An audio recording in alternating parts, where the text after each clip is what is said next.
mahasiswa universitas terbuka dimanapun kalian berada. Nah, izinkan terlebih dahulu saya memperkenalkan diri.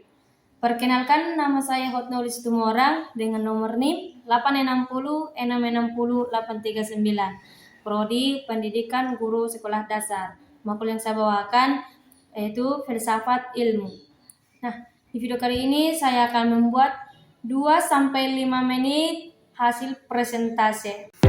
Nah, di video kali ini saya akan menjelaskan hubungan timbal balik antara filsafat ilmu dan pendidikan sesuai materi memperkuat ilmu pendidikan.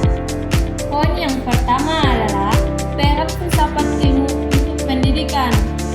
Pertanyaan yang pertama ialah bagaimana filsafat ilmu mengawasi dan memperkuat eksistensi keilmiahan dan nilai-nilai dalam pendidikan.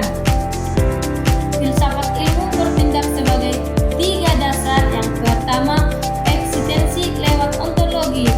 Filsafat ilmu akan menjawab apa itu pendidikan. Nah, ini memastikan pendidikan punya objek kajian yang jelas, yaitu manusia dan proses belajar, sehingga diakui sebagai ilmu, bukan sekedar praktik. Yang kedua, keilmiahan lewat epistemologi. Filsafat ilmu menjaga metode penelitian pendidikan tetap logis, sistematis, dan bisa diuji. Contohnya, penelitian tentang efektivitas belajar harus pakai data dan analisis, bukan hanya sekedar opini saja. Yang ketiga, nilai-nilai lewat aksiologi. Filsafat ilmu memastikan tujuan pendidikan yang selaras dengan nilai kebaikan dan kemanusiaan. Dan pendidikan tidak hanya mengejar nilai, akan tetapi juga membentuk karakter siswa. Poin yang kedua adalah pendidikan memperkuat filsafat ilmu. Pertanyaan yang kedua, bagaimana pendidikan yang bermakna justru memperkuat perkembangan filsafat ilmu? Oke, kita akan menjawab. Pendidikan adalah tempat ilmu yang diuji dan diterapkan. Ketika guru dan mahasiswa mempertanyakan mengapa kita belajar begini dan apakah ilmu itu bermanfaat, atau mereka sedang melakukan filsafat. Oke, praktik pendidikan yang reflektif menghasilkan pertanyaan-pertanyaan yang baru dan memperkaya diskusi filsafat ilmu itu sendiri. Poin yang ketiga, filsafat ilmu sebagai pisau analisis.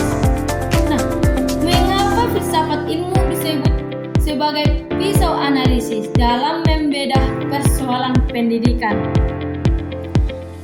Karena 3 contoh cabangnya membantu kita membongkar masalah secara tajam. Yang pertama, ontologi, membantu kita dalam bertanya, apa hakikat siswa dan guru? Ini sangat penting saat membantu kebijakan pendidikan. Yang kedua, epistemologi, membantu dalam bertanya, bagaimana pengetahuan itu diperoleh oleh siswa? Ini sangat relevan saat memilih metode pembelajaran. Yang ketiga, aksiologi, membantu dalam bertanya, nilai apa yang ingin kita tanamkan? Oke, ini jadi dasar dalam menyusun kurikulum karakter. Tanpa pisau analisis ini, kebijakan bisa asal-asalan, jadi dan tidak menyentuh akar masalah. Oke, poin yang keempat, contoh konsep penerapan. Misalnya dalam kurikulum Merdeka Belajar, konsep ini lahir dari refleksi filsafat ilmu.